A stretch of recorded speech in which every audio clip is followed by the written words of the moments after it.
Halo pemirsa, selamat pagi, selamat berjumpa kembali dengan saya Ki Seno Nugroho di channel Ki Seno Nugroho.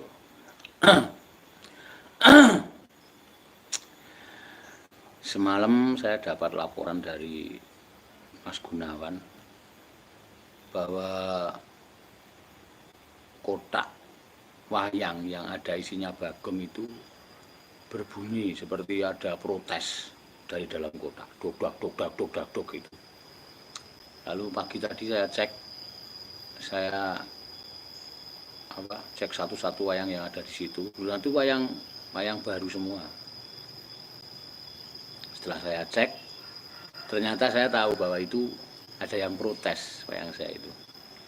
Ya karena job yang disensel banyak dan juga kita yang dirumahkan tidak boleh keluar, ternyata mereka juga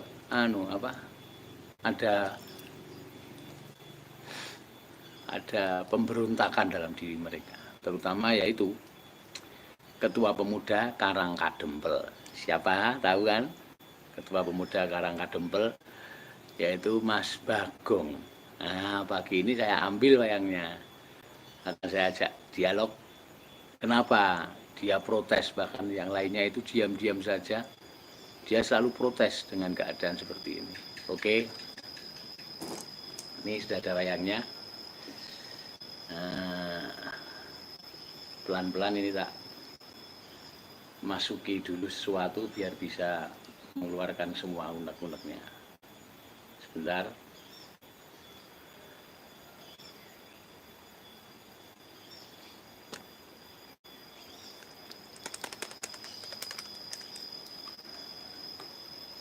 Gong, nah, sudah mulai bicara dia. CAP nek diundangi Mas Bagong. Dalem Pak Darang. Nah, apik iki jenenge ngerti tata krama, ada.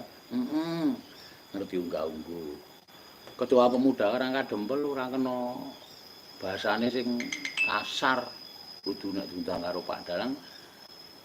Bagong, dalem Pak Darang. Nah, itu nengke. Cengengesan ora. Tak takoni. Iki rasa lucu, ora ono wong delok. Ya. Yang lihat hanya orang-orang streaming biar mereka tahu. Ngombe kowe ngopo? Jujur wae. Aku ora ngopo-ngopo, ngapusi. Ngapusi kowe. Gunawan sing laporan karo aku. Nek kowe ting gludak ning jero kotak, ta. Piye? Ngopo? Jane ngopo wong kabeh ya do meneng kabeh kok. Wayang ki istirahat. Ngono lho. Ora karepe bendina pentas. Aku kuwatir ya Pak Seno. Kuwatir ngopo?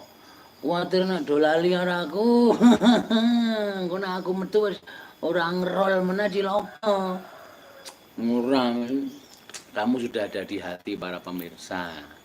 Sudah ada di hati para penggemar-penggemar itu gak akan lali lho. Penontonnya piro kuwi kabeh do kangen karo kowe.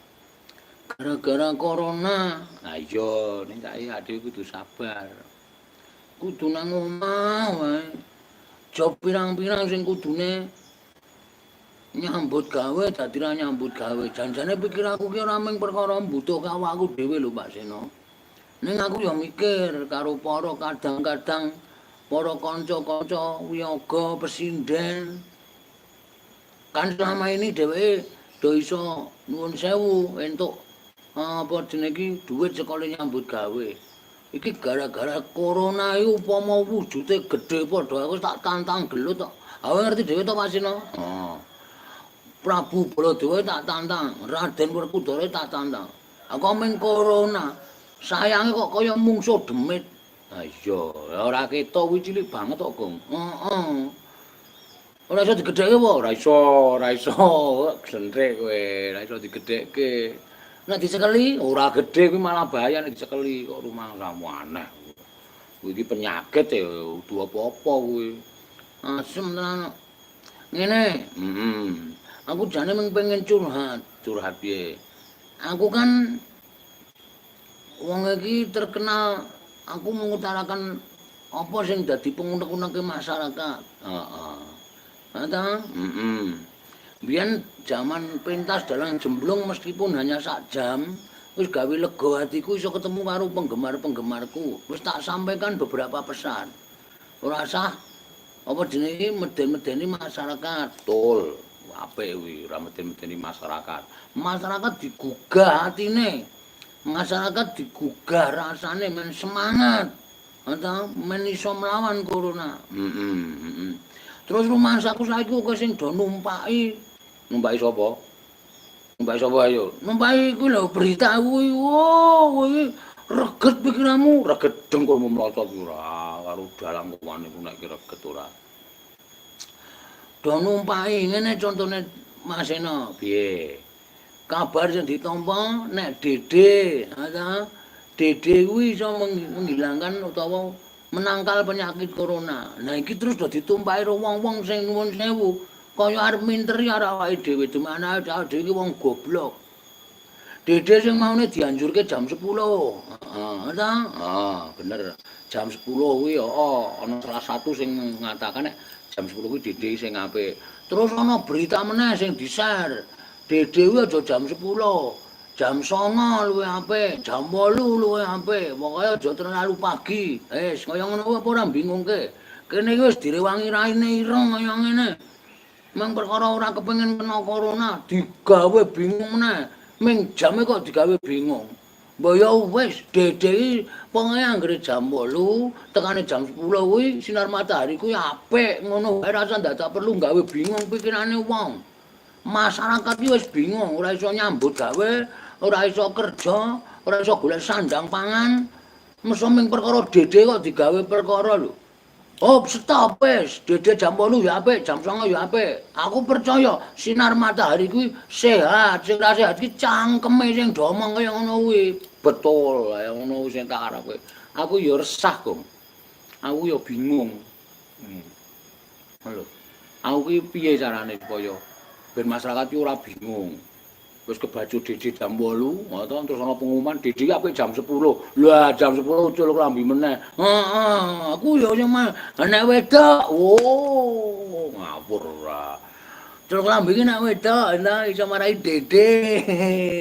Gede, Gus ora saru iki dipresani biaya akeh kok. Ora becik kedadiane nek dipresani biaya akeh ngono kuwi ya. Ora omong sing apik, ora usah lucu to. Iki ora ana wong ndelok. Iki sepi lho, nang joglone wetan iki sepi rasane tak omong kaya ngono kuwi. Iya, aku yang ngomongke kok. Saiki lambat laun wis mulai membaik. Kita pertahankan, nek perlu kita tingkatkan. Ada Pak Sena? Iya, iya. Iki saora-orane kanan kaya ngene iki dhewe melu tuna lho. Mbok jelas. Saiki wis diomongke nek paling ora sok tekan bar lebaran. Wis bayangno, iki saiki sasi apa?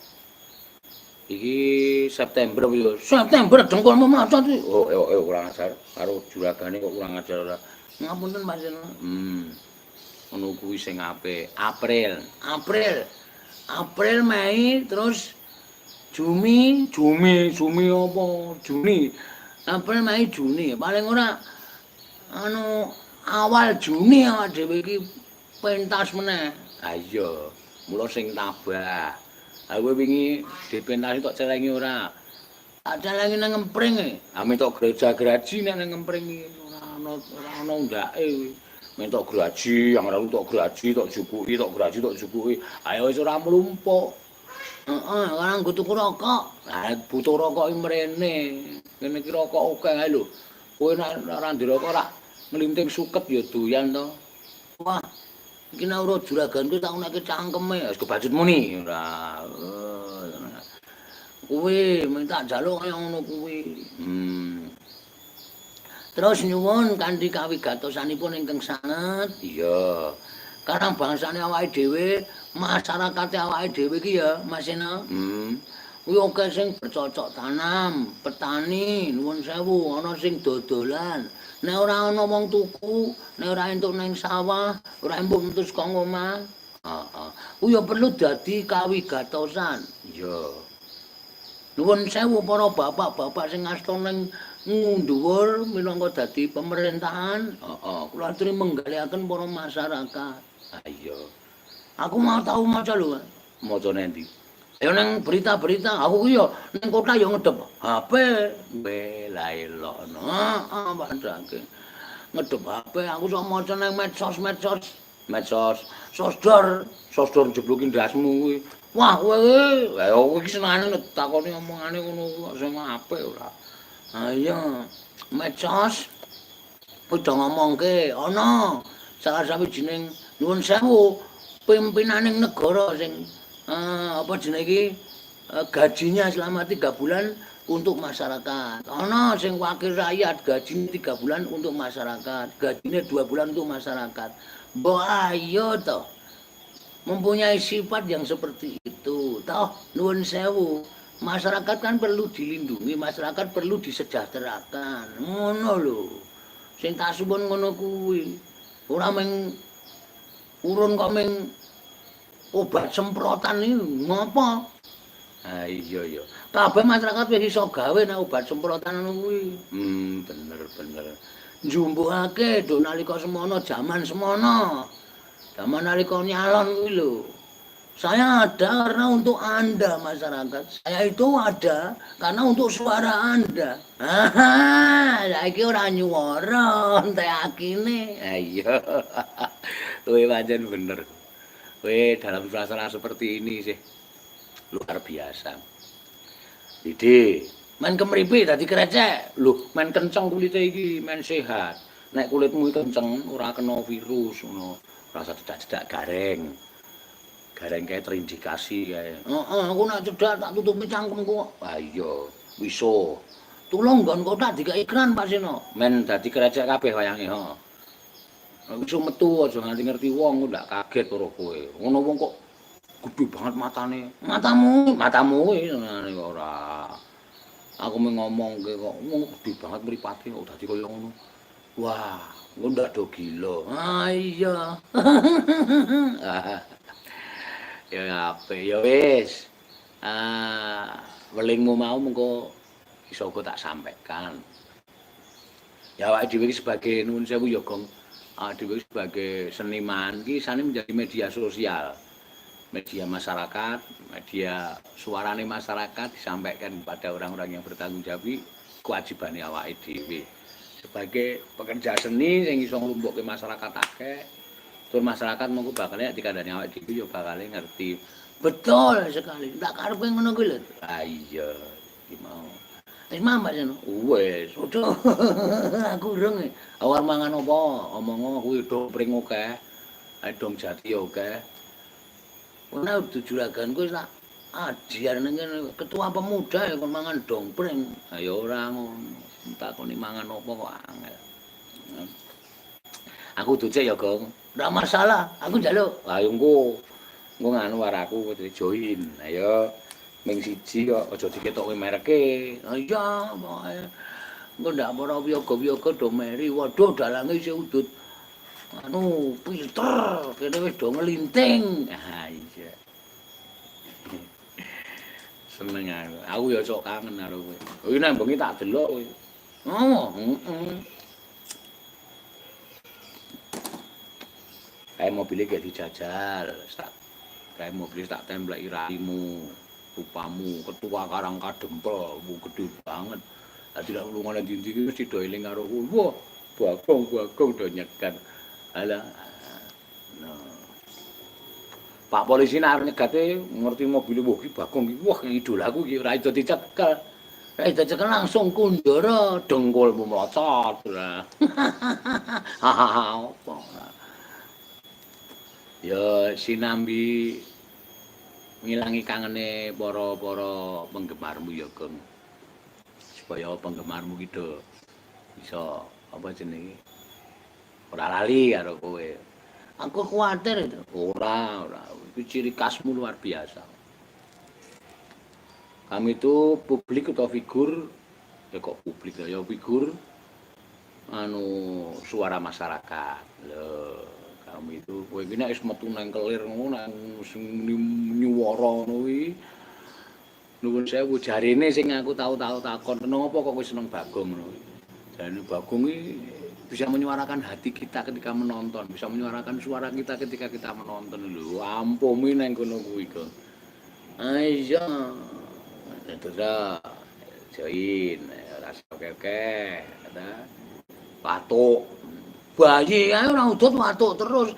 Akhirnya watuk ora perkara udut, kuwi kandhane ngeyel kok senengane ora. Tak pikir-pikir kowe kira edan lho Pak Sino, kok rada edan. Kowe kok ngomong dhewe diwangsuli dhewe. Ha iki meng nuruti karo kuwi apa netizen kuwi. Streaminger ngene ngarani. Minger ndase. Minger ndase dengkulmu. Kuwi lho dadi tonton kuwi ora. Ngunak-ngunakke minger ndase walat ora. Sembrono senengane ora. Ha iya. Awitekno arep ngevlog karo sapa? Aku jane kangen ya, kangen karo sapa? Kangen karo sinden-sinden. Ya rasa sangene iku do dibu dhewe-dhewe wis do ben golek pangan dhewe-dhewe. Engko ora gludhekan ning jero kotak lho ya. Ora. Tenan, sumpah wis ora. Ora usah protes. Aku mung pengen ngomong aku anggere muni ana apa sing wis diinformasikan ke masyarakat, wis dilakoni, terus iso digawe bodoh, digawe bingung, ming perkara matahari, jam. Kok geger lho masaku kuwi. Apa iki dede jam 8, apa iki dede jam 9, apa iki dede jam 10. Aku wis arep menginformasikan iki. Dari dokter Bagong Dede apik jam 09.00 bengi. Kuwi nek arep ora ireng raine. Ale Dede nek jam 09.00 bengi akal-akalmu ki ora mutu. Lah Dede nek jam 09.00 bengi matahari wis ora ana kok nyumet kompor sirahe dithokke nang kompor ora mateng. Sengit aku. Ngono. Do digawe ribet, do digawe repot masalahe. Ra nyenengke kok. Ha iya, ya wis ora sabar. Sabar sareh. Ya, sing sabar. Masa kaya ngene iki ora usah dienggo nesu. Ora nesu piye? Ngelih ra dedet tuku rokok angel kok ora nesu. Iki ngati-ati nek nganti do digawe bingung malah kono nganti rakyat nesu cilaka lho. Wis to. Anteng, wis. Informasi yang disampaikan masyarakat ora usah diolah-alih, ora usah diolah-alih mung perkara jam. Wis ngono kuwi tok wae. Iki pesenku. Dirungokke ora. Wah, anggere aku muni ngamuk, aku ngising sak nggon-nggon. Lah, kuwi jenenge wis nek nesu elek banget iku. Wingi nang ngarepe gareng yo ngebrok to. Mangkel aku gareng kok dikono omong ora lunga saka omah kok lunga-lunga wae. Sing jeneng apa penularan virus ki saka nganu lah, Truk. Saka apa? Anu kok, Truk. Mas Sena, heeh. Saka apa jenenge? Berpegangan. Wong aku njawel bojoku nggo genter kok. Lho. Ando tenan piye? Ha iya, mbangane aku ora ngerti bojoku kena apa ora. Ha ta? Aku bojoku ya ora ngerti aku kena apa ora. Mula bojoku nek njawel aku nggo genter. Aku nek njawel bojoku nggo genter, tak jawel nggo genter. Bu, golek wedang, kok nek wedange bar di gawe terus aku disuthuk nggo genter. Tuk, wis Pak. Lho, ya ora apa-apa sing penting ora gawe wisuna. Ha iya. Kuwi. Dadi kita mengantisipasi aja ngasih kena corona mau apik. Seneng aku. Ngono wae Pak Sino. Heeh. Dadi aku wis paham. Ya monggo aku tak sik elek-elek. Rasa perlu kowe protes. Aku wis kesuwen ngenteni. Nek unek-unek kuwi tak tokke sok bar bodo. Ayo. Wis ora ana gunane. Ha iya. Nek miturut kowe kok. Iki mumpung dipersani piyai akeh, 1000 piyai sing mresani pisan vlog iki. Nemu pirsani piyai akeh, aku tak takon karo kowe, kira-kira virus iki rampung isih suwe apa wis nyaketi rampung, Gong? Wah, engko aku nek muni darani apa paranormal. Ya ora iki ming bedhek, Gong. Ngene, Truk. Truk meneh Truk undangke Truk piye? Pak Sena. Ya. Nek masyarakat iki apa jenenge? Bangun miturut. Masyarakat masyarakat kuwi manut. Masyarakat kuwi gelem berdiam diri di rumah. Heeh. Pisau nganggo sabun. Dadi sabun ki mung nggo pisau. Ora kena nggo liyane. Karo nggo adus. Iya. Ora kena nggo ndak boros. Iya. Masyarakat manut bisa nganggo sabun. Nek jagungan karo kancane jarake paling ora 2 meter, ra ketang telake jebol. Apa telake jebol? Lah omongan seru-serunan. Iya, nek ora apa-apa. Heeh. Kuwi ora suwe meneh, Tru. Kita akan menjadi negara yang diakui oleh dunia bahwa kita bisa menang melawan corona. Jos. Ora ana wong tepuk tangan ya, Tru. Ora ana wong, sepi banget ora ana wong. Mula tak angkah.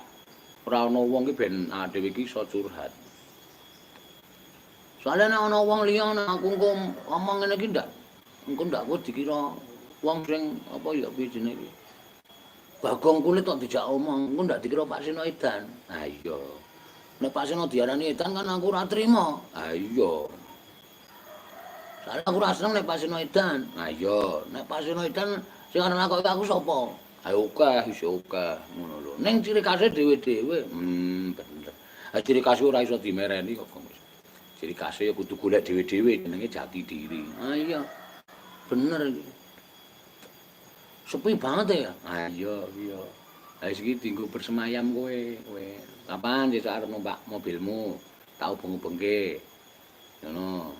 Sesuk aku isih kepengin nang jero kota iki. Oh iya, ngaso. Wingi ya wis ora kurang-kurang nganti sosok kentekan bahan aku. Ambok tuku wong semen ya ana, pasir ya ana. Nggo ngecor kowe iki piye? Lah, atos to. Emosi. Ora kena emosi, sing sabar, sareh, semeleh, ora kena emosi. Garap-garapan kena iki nggo nglucu ngono lho. Lucu sak guyu sapa? Lah kuwi penontone 1000 luwe kok. Iki nek pentas penonton 1000 wis kok buan lho, Gong. Ah iya. Monggo iki ademe wong loro ora nggo gamelan. Heeh. Gamelanmu pira, Pak? Ora duwe gamelan. Ora tau dienggo kuwi. Urung sah. Dinggo. Sing dinggo sing wis sah-sah dirusak-rusaki. Nek arep nggo, aku kangen nembang. Wong wuda, wong donya, wong wuda dengkulmu maca ora aneh-aneh senengane. Padha eling. Ayo apik. Seneng kes. Wajan. Iso duwe ide lakon apa meneh, Gong. Iki aku malah iki rada mrucut saka corona ya. Anu Mas Ina. Di lain sisi, waduh. Ngono kuwi. Jujur ora. Oh, sisi ngene kok jijik apa? Wegah aku. Gilane ora. Jorok penularan virus. Ya, maaf. Anu digebek sabunmu cangkeme. Di apa sikati nggo sabun men ora kena. Wis ora, mau aku nek kowe percaya aku, kowe bosku. Ha iya. Penonjolan tokoh Bagong sing Pak Sino lakukan. Heeh. Kuwi ora usah wedi Pak Sino. Jadi aku ki ya salah satu tokoh wayang yang harus ditonjolkan. Syukur alhamdulillah. Apa akeh sing do seneng. Ya, Pak Sino ya. Canom-nom do seneng karo wayang mergo penonjolan tokoh Bagong. Sing jeneng cerita wayang. Ha iya, piye? Pancen rada kontroversi sampean. Kontroversine masalah nggo napa? Kontroversine sampean nganggo lakon Semar bangun pabrik, Semar bangun gedung kesenian, Semar bangun desa lan sapiturute. Asline kuwi lakon ra ono. Ha iya. Ning kok anake, ora apa-apa. Seliki tenang. Semari anu sebagai apa jenenge? Apa jenenge? Pangejawantaing kawula. Heeh. Pangejawantaing kawula kuwi duwe hak mbangun apa-apa.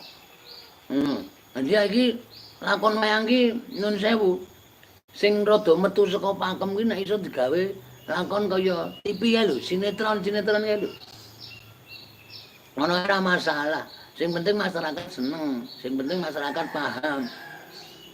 Masyarakat ngerti Semar Gareng Petro Bagong Janaka Kresna Werkudara lan Duryudana Durna Sengkuni ngerti watak-watake tumrap aku wis apik mergo watak-watake wayang iki dipirang dadi loro ala lan becik nek masyarakat iso paham po Janaka iki wong apik Kresna iki wong apik Werkudara iki wong apik ngata Kurawa iki wong elek Sengkuni wong elek Durna wong elek Duryudana iki wong elek wis sebagai apa jenenge pelajaran hidup.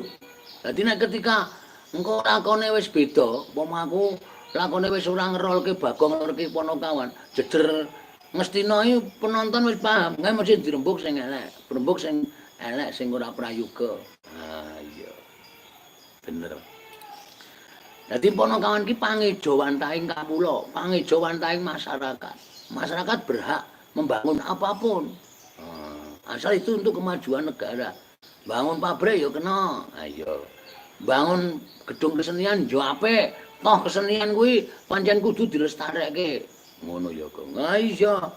Ngono lho. Dadi lakon sing iso memasyarakat, lakon sing iso ditampa dening masyarakat. Aku ora masalah wis dicacat, dielek-elek. Pak Sino dielek, Pak Sino dicacat. Apane mung kuwi? Ya wis ben, ora masalah. Ora apa-apa. Sing penting aku punya misi satu. Masyarakat seneng karo wayang. Mbah piye carane? Mbah piye leku ngolah babagan lakon, mbah piye nggonku menonjolkan seorang tokoh, sing penting masyarakat tresna karo wayang. Wayang tetep di hati masyarakat. Kanthi cara mengkono, wayang tetep eksis, wayang tetep uga sing padha nimbali. Mula nuwun sewu, piyai mbiyen ana sing ngendikake, dalang sepuh ana sing ngendikake. Dalang aja sok mbalekke lakon. Aja ketika dijaluki Bagong bangun desa.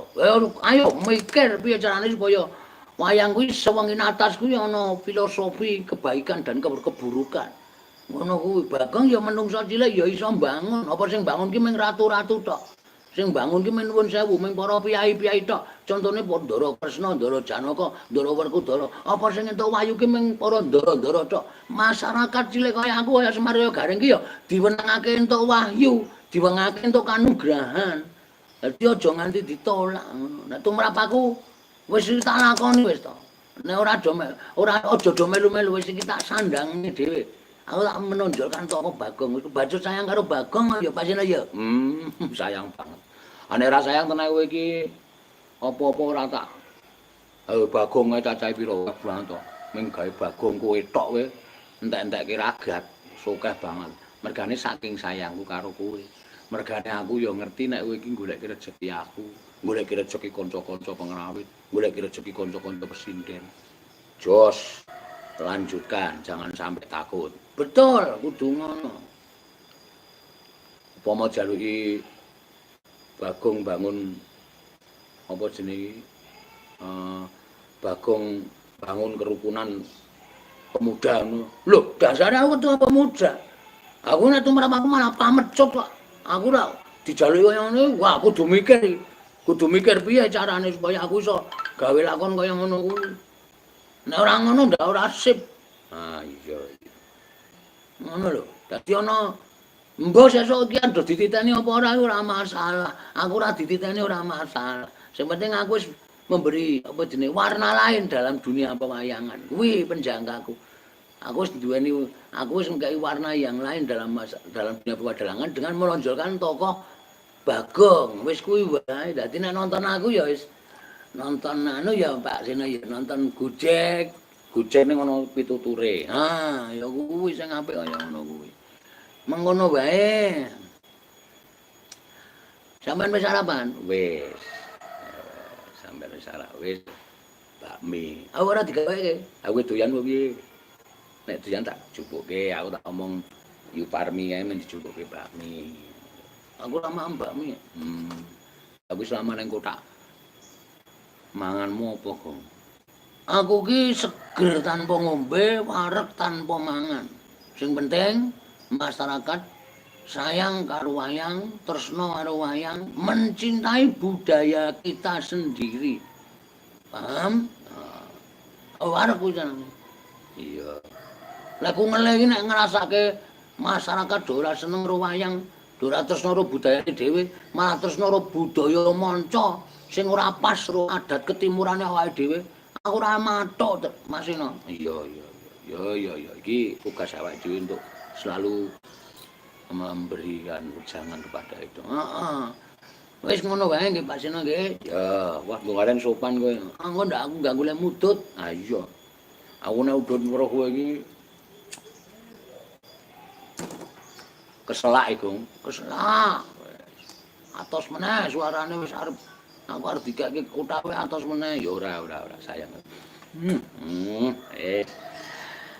Selamat istirahat ya. Nggih, selamat beraktivitas Pak Sino. Olahraga terus saben esuk. Iya, ben sehat awake. Ben esuk iso pentas meneh karo aku. Iya. Bareng pentas karo kanca-kanca WC. WL besok tak tunu mudhar kurang ngece kanca-kanca. Heeh. Ngaten kemawon sugeng siang. Wassalamualaikum warahmatullahi wabarakatuh. Halo para netizen, para penggemar wayang. Nah, disapa mento seneng. I love you. Saya suka dengan Anda semua. Pokoknya tersenani wayang, tersenani seni budaya kita sendiri. Jangan terombang-ambing dengan kabar yang mulak-malik masalah virus corona. Bapak-bapak yang di atas monggo latri menggaliakan para masyarakat. Ngeten nggih Pak Sino? Ya, jos, aku serang ngekeki apa-apa wis kowe wae. Apik kowe manan bangane aku. Oke, terima kasih. Wassalamualaikum warahmatullahi wabarakatuh. Pulang.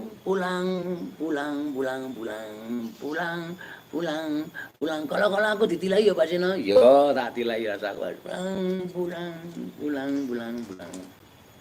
Hati-hati. Nah, lewat kono terus. Buka dhewe ya wis mlebu kono. Assalamualaikum. Ini saja untuk ya sedikit memberi hiburan kepada para netizen, para streaming. Nanti akan kita sambung lagi ketika saya sudah punya ide lagi. Salam kangen dari Ketua Pemuda Karangkadempel, yaitu Mas Bagong. Oke, terima kasih. Wassalamualaikum warahmatullahi wabarakatuh. Jangan lupa subscribe ya. Terus subscribe karena selama kita tidak pentas, saya akan selalu menampilkan Mas Bagong. Entah dengan siapa saja, atau dengan sinden, atau dengan siapa nanti akan saya tampilkan setiap saat. Stay di channel Ki Seno Nugroho. Selalu subscribe. Perbanyak subscribe karena Anda akan terobati kangen Anda dengan Mas Bagong. Terima kasih. Wassalamualaikum warahmatullahi wabarakatuh.